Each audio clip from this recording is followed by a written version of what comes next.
L'Office est un service interministériel de police judiciaire composé d'une vingtaine de gendarmes et de policiers chargés d'enquêter sur deux mandats principaux.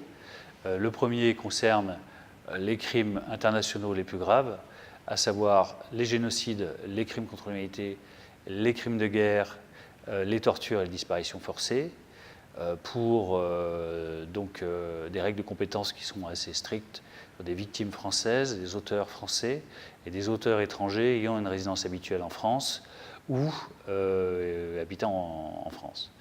Ça, c'est pour le premier mandat. Le second est un mandat lié aux investigations sur les crimes de haine, notamment et l'intolérance, notamment lié à l'antisémitisme, l'homophobie, tout crime raciste.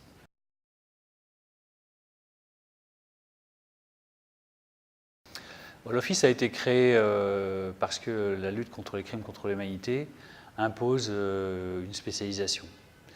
Nous travaillons maintenant dans le cadre d'investigations traditionnelles, en utilisant l'analyse criminelle, le recueil de renseignements, toutes les techniques spéciales d'enquête mises en œuvre notamment dans la lutte antiterror ou la lutte contre la criminalité organisée.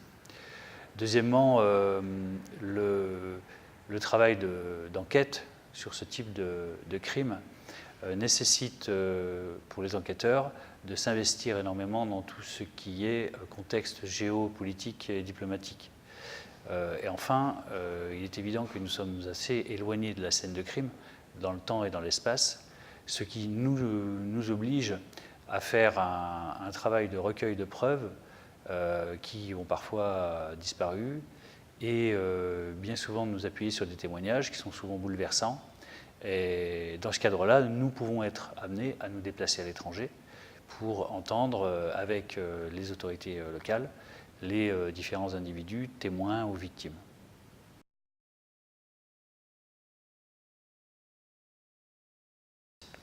L'apport de l'OCLCH est évident en trois domaines. Le premier, c'est le retour en sécurité intérieure par la protection de nos populations et de nos territoires.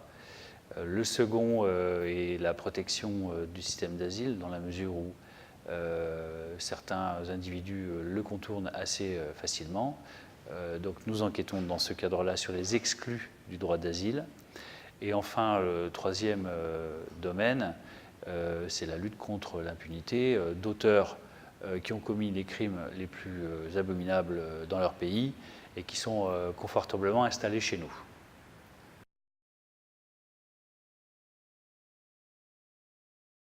Dans l'ensemble, nous coopérons avec quatre grands types d'institutions. En premier lieu, le pôle crime contre l'humanité du parquet de Paris, composé de magistrats instructeurs et de magistrats du parquet. Dans un deuxième lieu, nous travaillons avec les différents services de police et de gendarmerie au plan national, les sections de recherche, les services de renseignement, les services qui coopèrent aussi en matière de délinquance économique et financière. Dans un troisième temps, nous travaillons avec les organisations gouvernementales ou internationales, telles que Interpol, Europol, Eurojust, à travers le réseau Génocide, la Cour pénale internationale, et enfin les mécanismes de l'ONU, tels que le mécanisme, le M3I, impartial, indépendant et international, qui traite du recueil de preuves sur la Syrie. Et enfin, dernière partie et non des moindres, les différentes ONG, organisations non gouvernementales, qui participent à la lutte contre l'impunité.